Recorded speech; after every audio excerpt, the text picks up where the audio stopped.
नमस्कार मित्रांनो, आपल्या चॅनेलवर आपलं पुन्हा स्वागत आहे। आज आपण बोलणार आहोत एका अत्यंत विशेष खगोलीय घटनेबद्दल, सप्टेंबर 2025 चं पूर्ण चंद्रग्रहण। हे ग्रहण महाराष्ट्रात आणि संपूर्ण भारतात दिसणार आहे। रात्री आकाशात लालसर चमकणारा ब्लड मून पाहायला मिळणार आहे। म्हणून हा व्हिडिओ शेवटपर्यंत नक्की बघा, कारण यात मी सांगणार आहे ग्रहणाची वेळ, त्यामागचं विज्ञान, श्रद्धेनुसार काय करावं आणि काय करू नये, आणि या प्रसंगी नक्की काय अनुभवायला मिळणार आहे। ग्रहणाची वेळ IST भारतीय प्रमाणवेळेनुसार। टप्पा वेळ, पेनुम्ब्रल फेज सुरू रात्री सकाळचे 8:58, आंशिक फेज सुरू रात्री सकाळचे 9:57, पूर्ण ग्रहण सुरू रात्री सकाळचे 11, ग्रहण सर्वोच्च बिंदू सकाळचे 11:41, पूर्ण ग्रहण संपेल दुपारचे 12:22 मध्यरात्र, ग्रहण पूर्ण संपेल रात्रीचे 2:25 पहाटे।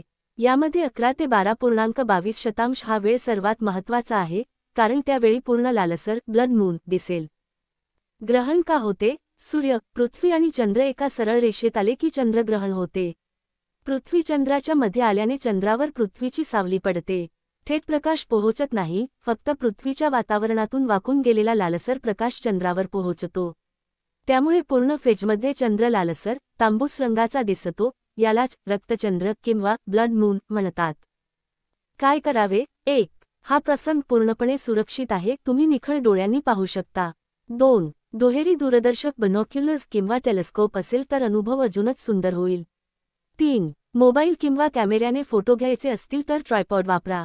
4. शहराच्या बाहेर किंवा कमी प्रकाशप्रदूषण असलेल्या जागी गेलात तर चंद्र अधिक स्पष्ट दिसेल। 5. मुलांना हे दृश्य दाखवा, विज्ञान शिकवण्यासाठी ही उत्तम संधी आहे। काय करू नये? श्रद्धेनुसार भारतीय परंपरेत ग्रहणाबाबत काही गोष्टी सांगितल्या आहेत। ग्रहणकाळात अन्न सेवन टाळावे, गर्भवती स्त्रियांनी ग्रहणकाळात विशेष काळजी घ्यावी असा समज आहे।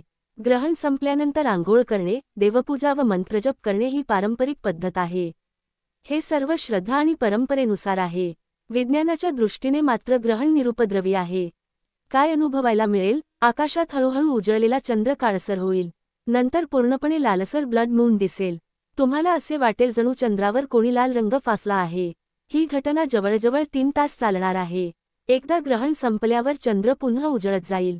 ग्रहण आणि आध्यात्मिक महत्त्व, भारतीय शास्त्रांमध्ये ग्रहणाला विशेष स्थान दिलं आहे। असे मानले जाते की ग्रहणाच्या काळात मंत्रजप, ध्यान आणि प्रार्थना केल्यास त्याचा परिणाम अनेक पटींनी अधिक होतो। काही लोक ग्रहणकाळात मंत्र, स्तोत्र म्हणतात, तर काही जण फक्त शांत ध्यान करतात। ग्रहणानंतर स्नान करून देवपूजा करणं, दानधर्म करणं, यालाही महत्त्व दिलं जातं। म्हणजेच विज्ञानाच्या नजरेतून हा एक खगोलीय प्रसंग आहे, पण श्रद्धेनुसार तो ध्यान पूजेचा शुभ काळ मानला जातो। ग्रहण आणि वास्तुशास्त्र, वास्तुशास्त्रात ग्रहण काळात घरातील वातावरणावर परिणाम होतो असं मानलं जातं। त्यामुळे काही लोक ग्रहण काळात घरातील मूर्तींवर किंवा देवघरावर कापड झाकतात। ग्रहण संपल्यावर देवघर स्वच्छ करून पूजा केली जाते। काही लोक घरभर गंगाजल शिंपडतात, ज्यामुळे सकारात्मक ऊर्जा पुन्हा सक्रिय होते असा विश्वास आहे। श्रद्धा विरुद्ध विज्ञान, विज्ञान सांगतं, ग्रहण ही एक नैसर्गिक घटना आहे, त्याचा आपल्या आरोग्यावर किंवा नशिबावर प्रत्यक्ष परिणाम होत नाही। श्रद्धा सांगते, ग्रहणकाळात नकारात्मक शक्ती सक्रिय होतात, त्यामुळे काळजी घ्यावी। दोन्ही बाजू आपापल्या जागी योग्य आहेत। तुम्हाला ज्या प्रकारे समाधान मिळतं तसा मार्ग निवडा। पुराणकथा, ग्रहणाचं रहस्य, आपल्या पुराणांमध्ये चंद्रग्रहणाची कथा सांगितली आहे। समुद्रमंथनाच्या वेळी राहू आणि केतू या असुरांनी देवांचा अमृत पिण्याचा प्रयत्न केला। त्यावेळी विष्णूंनी त्यांचा शिरच्छेद केला, पण अमृत प्यायलेलं असल्याने ते अमर झाले।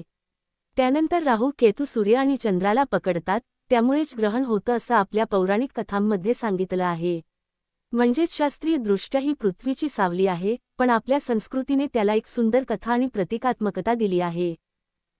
ग्रहणाच्या काळात काय केल्यास लाभ होतो? मंत्रजप, ओम नमः शिवाय किंवा ओम चंद्राय नमः जप करणे। ध्यान, शांत बसून श्वासोच्छवासावर लक्ष केंद्रित करणे। पठण, रामरक्षा, विष्णू सहस्रनाम, दुर्गा सप्तशती इत्यादी पाठ। दानधर्म, ग्रहण संपल्यानंतर गरिबांना अन्न, वस्त्र, पैसे दान करणे। विशेष टिप्स, ज्यांना ॲस्ट्रॉनॉमी किंवा स्काय वॉचिंग आवडते त्यांच्यासाठी ही घटना खास आहे।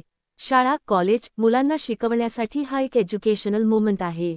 तुम्ही लाईव्ह स्ट्रीम किंवा फोटो सोशल मीडियावर टाकून अनुभव शेअर करू शकता। तर मित्रांनो, 7 सप्टेंबर 2025चं चंद्रग्रहण हे खरंच विस्मयकारक दृश्य आहे। हे आपल्या डोळ्यांनी जरूर बघा आणि मुलांना कुटुंबियांना हे दाखवा. निसर्गातील अशा घटना आपल्याला ब्रह्मांड किती अद्भुत आहे याची जाणीव करून देतात. म्हणून हा क्षण चुकवू नका. हा व्हिडिओ आवडला असेल तर नक्की लाईक, शेअर आणि सबस्क्राईब करा. आणि कॉमेंटमध्ये सांगा तुम्ही हे ग्रहण कुठून पाहणार आहात. धन्यवाद.